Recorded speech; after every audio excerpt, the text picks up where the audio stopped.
All right, welcome to the first edition of Lesbians for Yang. I'm Heidi and this is Jenna. And we are here to talk about Andrew Yang from our perspective Yes. as a lesbian couple and all the things that we believe that his campaign would do for us and the gay community and everybody and just all of humanity. And that's what we're doing. And today we reached 1,000 Twitter followers. So awesome. Thank you, everybody that follows us on Twitter. We're making this, it's mostly me, Yeah. 99% maybe. And we're making this video for you guys and for everybody else who wants to learn more about universal basic income, Andrew Yang's campaign, and all of that. You may hear a cat in the background. She's pretty needy. So there's that. And All I'm right. ready. Yeah, so what do you want to talk about? Where do you want to start? I'm going to talk about, Andrew Yang and his universal basic income plan and the effect that it would have on the LGBT community. Why specifically? From our experience, like for example, I want to ask you if you had a universal basic income since you were 18, knowing that you would get $1,000 a month, how would that have impacted you as like a young, gay or queer questioning youth or whatever you consider yourself at that time? Good question. I think that I would not have to be as closeted as I did for so long. Right. I didn't come out till I was in my mid-20s because I was either living at home or living with somebody else that I didn't want to be with, but I wasn't accepted to be gay. So if I had stable income, I would have the power to make decisions that would make it a lot stronger for me to make moves and make changes in my life instead of so much later in life. Right. And still struggling now as a female in this economy, and then even if you are interested in other females, it's still very financially difficult. Mm-hmm. But to have that freedom of $1,000, I think it would make a huge impact on younger Jenna. Yeah. What about you? Absolutely. I mean, I knew that I was definitely not straight when I was a teenager, and if I knew that when I turned 18 that I would receive $1,000 a month for sure, that would have affected, my decisions, and it would have helped me get through school. I would have been more out and more accepting because I would have been able to things were kind of cheaper then. That's another factor, but I definitely would have been able to run my own place. Maybe I would have even found a girlfriend and we could move in together somewhere, as opposed to continuing to live with parents or going into debt at school because I didn't feel like I had other economic options. And also, dating boys when I didn't really want to because they have more financial means and they could take you out on dates because they make more money. And that's definitely a thing that happens to younger, questioning girls. Possibly less now because it's a lot more welcoming of a time, but definitely at the time when I was growing up in the late 90s to the early 2000s, it was still so you would hide it and try to figure yourself out.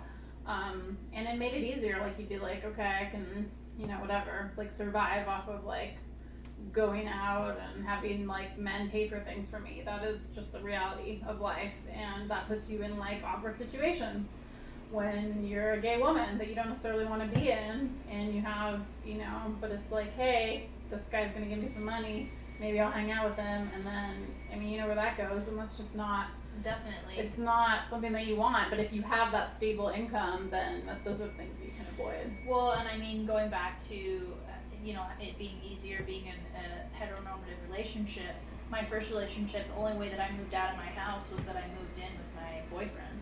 I actually moved in with his friend and then we moved in together. But it was a lot harder for me, if I wanted to go out on my own, if I had a basic income, I wouldn't have to stay in a relationship that wasn't healthy. Right. I feel like I've done that multiple times over in relationships of being stuck to be living somewhere that you don't feel comfortable because you don't have the financial means to move. Right, exactly.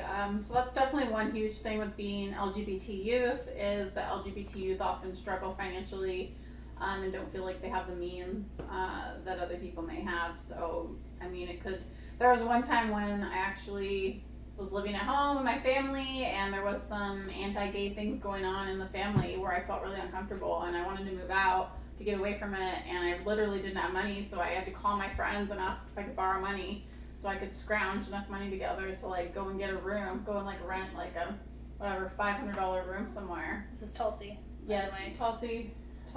This is our Tulsi Gelber. She's our Tulsi. VP. She's definitely going to be Andrew's VP at We some only point. hope so. Sorry to we're hoping for that. interrupt. But yeah, that's pretty much what Well, I there's had no to say. safe spaces, especially, I mean, when you and I were growing up, I don't think there was safe LGBTQ community or spaces to be in. And me personally, as soon as I came out to my family, I was literally kicked to the curb. All of my belongings and everything, my family just projectile vomited me to this curb. And the only way that I survived is that I had friends that came in and ganged together and said, you're going to live here for a bit, you're going to get a job, and then eventually you're going to get an apartment.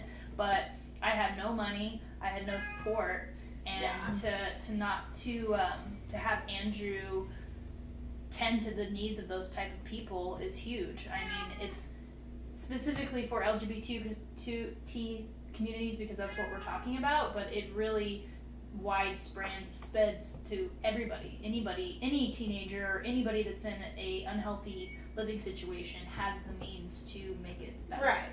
I mean, yeah, there's so many ways that it can help. I mean, this is just obviously one perspective, and everybody has their own perspective. I mean, there's, gamers for Yang who want to be able to, like, play video games all day, and that would help them, and I'm totally for that, because they're doing that anyway.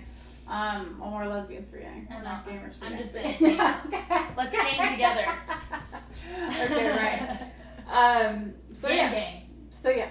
So basically that's mainly what I wanted to talk about was just the effect that universal basic income would have on being, a gay person. I mean, we're a married couple, we're obviously two women, and, women do earn less. Wait, you're a woman?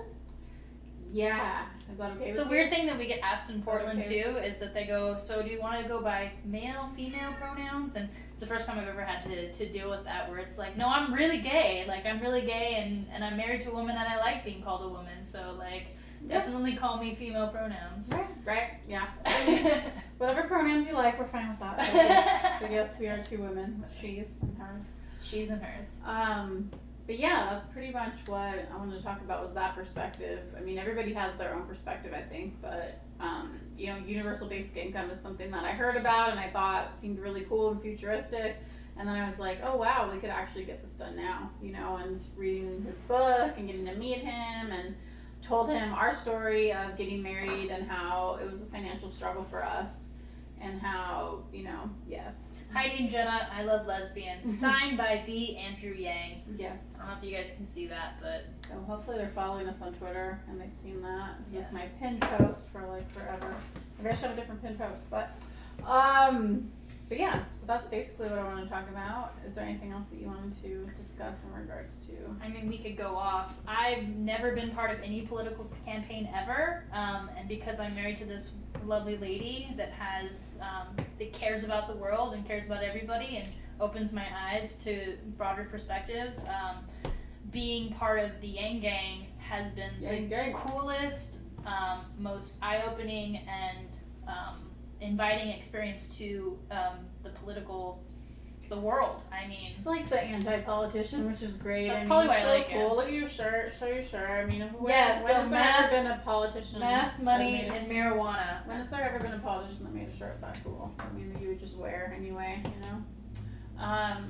So yeah, and he's got this cool like hipster looking shirt that like is super popular with him in 1992. He's super Gen X. We're decked out. Which is my era. I mean, I was a teeny bopper during the Gen X era, but those were all my movies, like all the Gen X era movies, like Empire Records and stuff like that. And that's another reason why I like Andrew Yang, 'cause he's Gen X and he's really cool. Yeah, so I mean, meeting him in person was definitely surreal. Like, he was such a normal guy, and you could tell that he cared, and he was very considerate of everybody. Like, everybody, he wanted to hear what they had to say. He honestly is just a normal guy, but has such a big heart, and I feel like he's running this campaign because he really truly believes that he wants to leave a better America for his boys.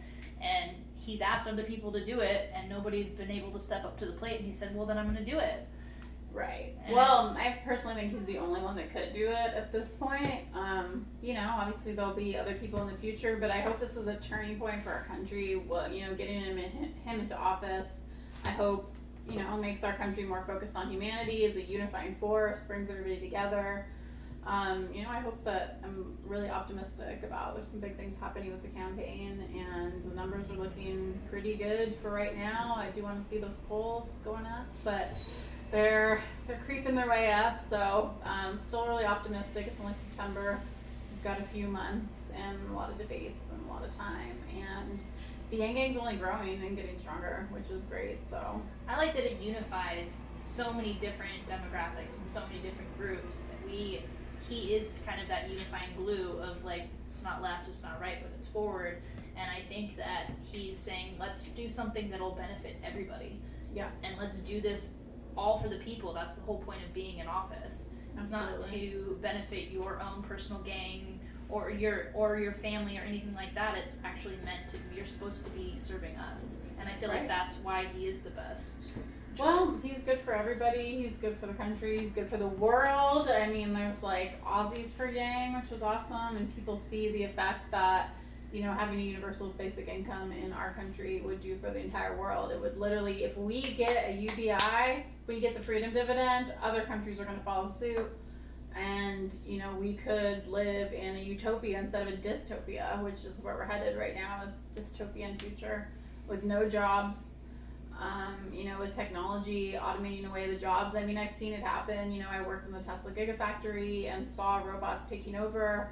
And it's a real thing. And people that are in the margins, which he talks about, that are, you know, not represented, like gay people, trans people, like, you know, poor people, women in general, single mothers, all of these people that exist in the margins are going to be in a lot of trouble if we don't have some sort of safety net. And universal basic income provides that, and it's very unifying. I mean, just imagining how happy we would be if everybody was receiving this. So that's basically what I want to say. Did you have anything else that you wanted to say about? I just think that bringing it back to UBI and why lesbians are for Yang is that being two women trying to support yourself in this economy, we make less money than men. I mean, it's been proven. It's very difficult for us to just sustain ourselves in this economy, and that's the camera. Would you say? Always great. So, anyways, so I just think that the fact that he wants to support our marriage and that he wants to do something that will help us as a married couple, because we're married, but now we have we have to figure it out from here, and so I think that would greatly increase our chances of becoming entrepreneurs and doing our own businesses and opening up nonprofits for things that we're passionate about and pushing into our arts and visiting our family. And there's a lot of things that we can't do because we are financially trapped, and that's because it's difficult. And I think that it would unify us on so many different levels. I mean, between like just bringing so much more to your life instead of just working to like survive. Right. Basically. Just working, grinding to survive. And, you know, he's for, you know, he's supporting gay couples in a way I haven't seen. I mean, you know, to support a gay marriage would be to put $24,000 a month into the hands of that, you know, married couple. I mean, that's highly supportive to me, is to financially support that gay couple, because how are you going to make it? The number one cause of divorce is financial issues above anything else. So I think that that's really important, that we have some kind of social safety net, and, you know, whatever that we want to use that money for. Maybe it's to start a nonprofit, maybe it's for mental health care, maybe it's for just healthcare in general, maybe it's to save money, maybe it's to pay off debt. We know best what to do with our money, and any kind of program isn't going to cut it. Like, we just, give people money. He supports in marriage counseling. Yeah, free marriage counseling. So, I mean, that's another way of how he wants to support our marriage. Not only us, but anybody that's married. But, I mean, that's huge. And that's another big reason why people breakup is because they're not properly communicating, and course. they're stressed about money. So Right. I mean, it comes back down to that. I mean, if you're financially secure, then you can build off that, and it can fix a lot more of deep issues that are going on in your life. Exactly. So that's pretty much what we're going to do is just break down our position. We're going to go a lot deeper into his policies. There's some other ones that I'm really into. I'm really into time banking, and I want to break that down because I think a lot of people are confused as to what time banking means and how it would pair perfectly with UBI. So I do want to do some materials on that. But I just wanted to give you guys a breakdown on why we feel that universal basic income is extremely LGBT friendly. And that's where we stand on it pretty much, and we're just looking forward to seeing where this campaign is going. It's really picking up steam. We're super stoked to have 1,000 followers on Twitter that support our message, and Leave us a comment of things that what you thought about this video and what else you guys want us to talk about, and we'd be happy to like connect. it, subscribe, share, and all that good stuff. Yeah, and we will see you as we go deeper into this man talking about the war on normal people. Gang gang! Gang Gang 2020. Humanity first.